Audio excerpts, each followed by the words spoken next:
Bien-aimés frères et sœurs, vous connaîtrez la vérité et la vérité vous affranchira. Ça, c'est pas moi qui le dis, c'est la Bible qui le dit.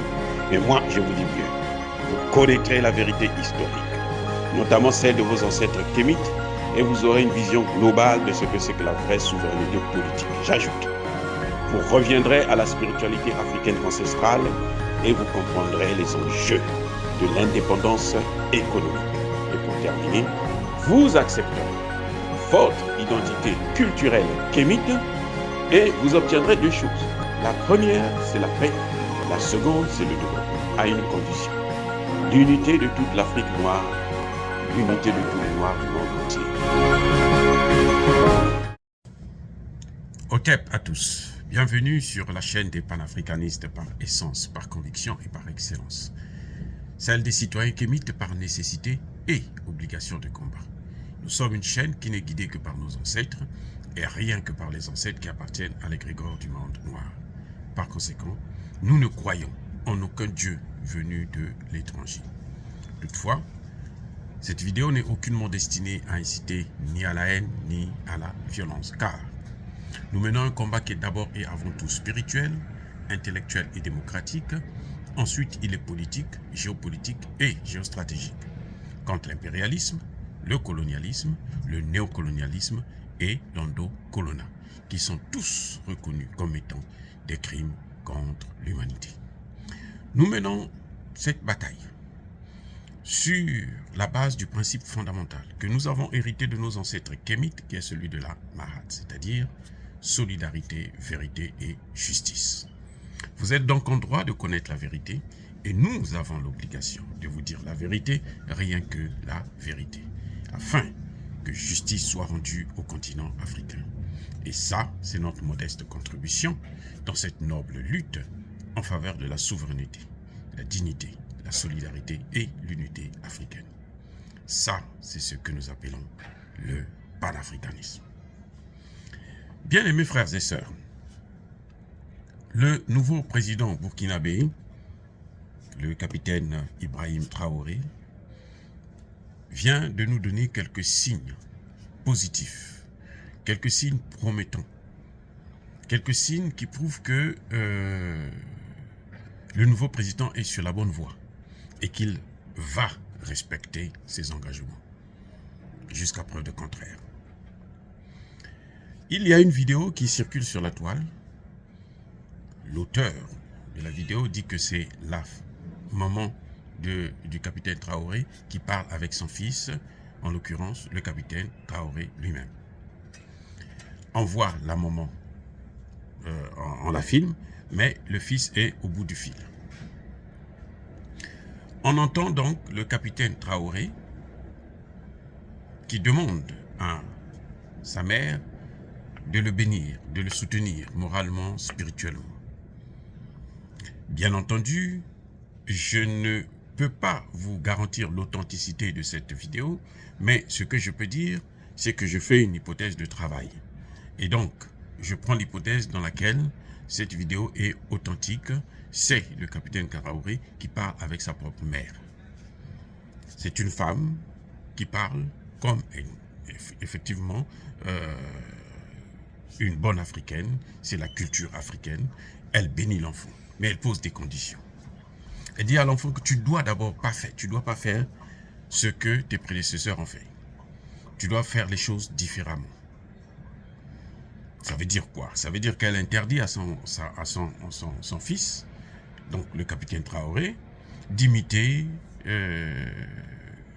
Damiba, d'imiter Roch-Marc Kaboré, pire encore, d'imiter Compaoré, parce que ceux-là, ils ont échoué. Et elle lui dit, elle ajoute, il faut que tu fasses ce que le peuple te demande de faire. Donc nous voyons là que Madame bénit son fils à condition qu'il suive les recommandations de la population. Puisqu'elle finit même par dire, je te mets dans les mains de ce peuple, je te mets dans les mains de toutes les femmes burkinabées pour qu'elles puissent prier pour toi, pour qu'elles puissent te soutenir spirituellement. Donc, et le capitaine répond. Il dit, moi, maman, je veux faire exactement ce que le peuple me demande de faire. Et la question, c'est de savoir qu'est-ce que le peuple, qu'est-ce que la jeunesse burkinabé demande au nouveau président de faire. La jeunesse burkinabé lui demande de changer de partenaire. Et elle a déjà un partenaire de choix. C'est celui qui a fait ses preuves au Centrafrique, il a fait ses preuves au Mali, et ils veulent qu'il puisse aussi venir aider les Burkinabés à régler le problème d'insécurité qui sévit dans ce pays. Vous voyez? Donc, et c'est ça que nous connaissons. Et les jeunes Burkinabés ont brandi le drapeau russe partout. Hein. C'est devenu un business, vendre le drapeau rouge, le drapeau russe au Burkina Faso. Et donc, vous voyez, la population demande quelque chose. Ce qui est avantageux, c'est que on connaît déjà que le capitaine Traoré avait déjà dit, le jour même qu'il avait destitué le colonel Damiba, qu'il devrait changer de partenaire. C'est vrai qu'il n'avait pas précisé de quel partenaire il s'agissait, mais en tout cas, il était déjà dans la ligne droite de ce que la jeunesse veut. Il a confirmé qu'il devait changer de partenaire. Un. Deuxième des choses qu'il a faites, c'est que monsieur dit donc quand il dit à sa maman que moi je veux faire ce que le peuple me demande de faire, il confirme en fait ce qu'il avait déjà dit le premier jour de la prise du pouvoir. Il confirme donc à la jeunesse burkinabé, au peuple burkinabé, faites-moi confiance, je veux faire exactement ce que vous me demandez de faire, c'est-à-dire avoir des accords avec le pays qui est la Russie. Alors, là, il y a un problème, ou plutôt, on constate bien que c'est un signe positif qui nous permet de comprendre que nous sommes dans la bonne voie. Nous sommes dans la ligne droite de ce que il avait promis et de ce que le peuple veut exactement. C'est un signe positif. Le deuxième signe que j'ai remarqué, et je vais vous faire savoir une chose, c'est que quand sa maman parle ainsi, ça veut dire que sa bénédiction est conditionnée par le respect de ses règles. Sinon, la bénédiction est nulle. Alors, deuxième signe. Damiba, lorsqu'il a renversé Roch-Marc Kaboré, Damiba s'est autoproclamé. Il n'a pas attendu que le peuple puisse le soutenir, l'élever au rang de président.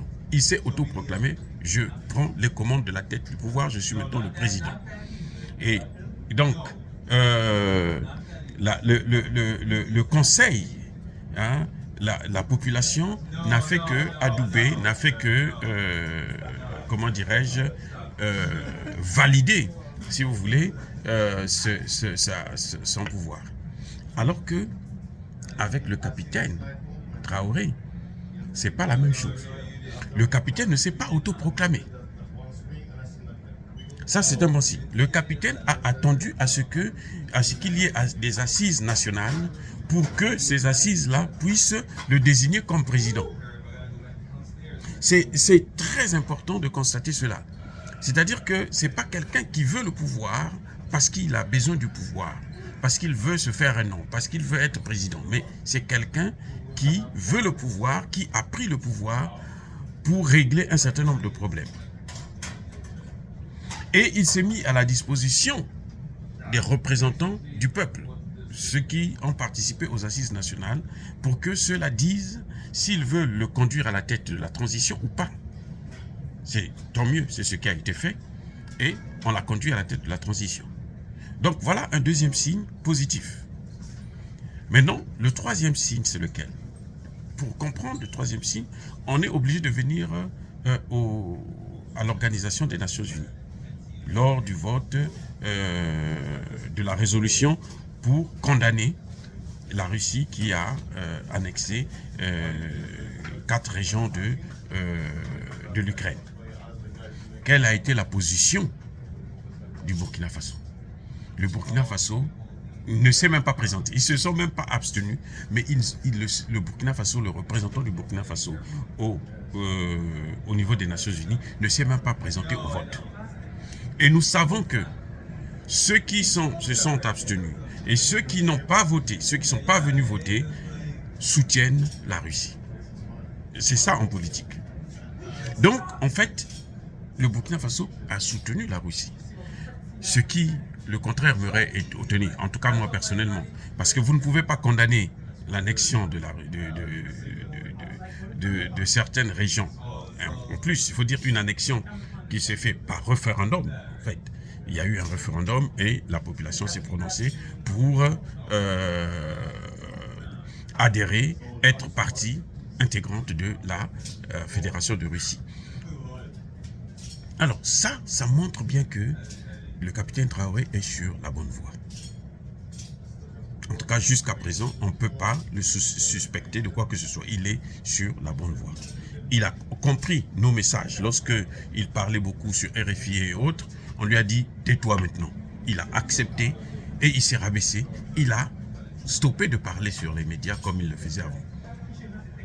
Et ça, c'est un signe positif. Donc, nous voyons là que nous avons affaire à quelqu'un qui nous écoute, quelqu'un qui suit nos recommandations, qui suit ce que nous voulons, ce que le peuple, ce que la jeunesse burkinabé veut, ce que les panafricanistes veulent. Et ça, c'est à encourager. Donc, la position au Conseil de sécurité, plutôt à l'Assemblée générale des Nations Unies, c'est une position qui montre que, effectivement, il veut avoir des accords avec la Russie. Il veut approfondir les relations avec la Russie, pas comme Damiba l'avait fait. Parce que tu ne peux pas venir condamner un pays, alors que nous sommes occupés. Hein. Le Burkina Faso lui-même, il est occupé par ceux-là même qui demandent à ce qu'on puisse condamner la Russie.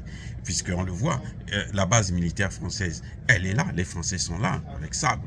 Ils ont des avions, des hélicoptères. Et le Mali à côté a prouvé que ce sont eux qui donnent des informations et des armes aux terroristes pour pouvoir occuper le terrain. Donc, on voit très bien que c'est une position louable et que nous saluons justement le courage. Et ça montre que le capitaine n'a pas fait fi des menaces des États-Unis d'Amérique. Eh oui, parce que tu ne peux pas faire fi des menaces. S'il voulait vraiment, s'il avait été effrayé par les menaces des États-Unis d'Amérique, ce qu'il allait faire, c'est qu'il allait adhérer à leur position. Il allait voter. Parce qu'il sait très bien que le fait de ne pas voter, le fait de voter l'abstention, c'est soutenir la Russie. Et ça n'a pas de sens. Donc voilà les 3 signes que j'ai remarqués depuis ces derniers temps qui montrent que le capitaine Ibrahim Traoré est sur la bonne voie. Dire cela, c'est inciter à la haine ou à la violence. Non, nous sommes une force tranquille. Il n'y a pas colère, veille. Il y a malembe. Je persiste et je signe. Soyez bénis par le Dieu des Kémites. Et que tous ceux qui persécutent les Africains, et notamment les panafricanistes, tous ceux qui pillent le continent africain, qu'ils soient africains ou étrangers, que nos ancêtres angélisés puissent les punir et les maudire. J'ai dit et j'assume.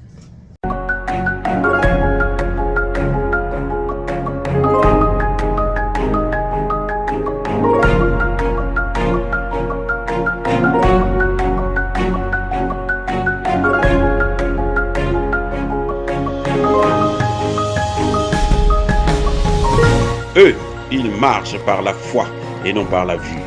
Mais moi, je vous conseille vivement de marcher par la connaissance scientifique et historique, notamment celle de nos ancêtres kémites, par les 5 sens et par l'intelligence.